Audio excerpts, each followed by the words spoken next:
শহরে অয়ন নামে এক যুবক বাস করত। সে ছিল প্রচণ্ড ভোগবিলাসী।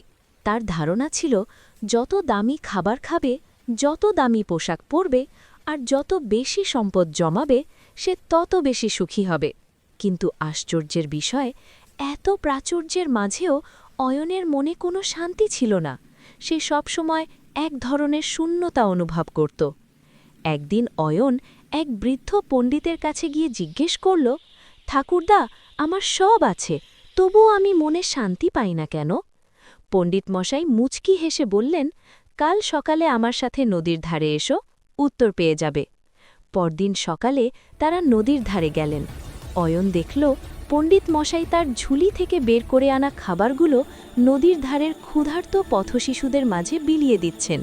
শিশুদের মুখে তৃপ্তির হাসি দেখে বৃদ্ধের চোখ মুখ উজ্জ্বল হয়ে উঠল। পণ্ডিত মশাই তখন অয়নকে একটি আপেল দিয়ে বললেন, এটি পাশে বসে থাকা ওই বৃদ্ধ মানুষটিকে দিয়ে এসো।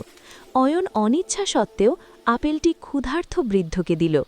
বৃদ্ধটি আপেলটি পেয়ে যেভাবে কৃতজ্ঞতা প্রকাশ করলেন এবং তার চোখে যে আনন্দের অশ্রু দেখা দিল, তা দেখে অয়নের মনের ভেতরে হঠাৎ এক অদ্ভুত ভালো লাগা কাজ করল। পণ্ডিত মশাই তখন অয়নকে বললেন, দেখলে তো অয়ন, তুমি নিজের জন্যে যখন কিছু ভোগ করো তখন সেই তৃপ্তি শুধু তোমার শরীরের, কিন্তু যখন তুমি অন্যের জন্যে কিছু ত্যাগ করো তখন সেই তৃপ্তি তোমার আত্মার। ভোগে কেবল মুহূর্তের আনন্দ মেলে, কিন্তু ত্যাগের মাধ্যমেই প্রকৃত ও স্থায়ী আনন্দ নিহিত থাকে। অয়ন সেদিন তার জীবনের সবচেয়ে বড় শিক্ষাটি পেল। সে বুঝল নিজের জন্যে সঞ্চয় করার চেয়ে অন্যকে দেওয়ার আনন্দ অনেক বেশি গভীর।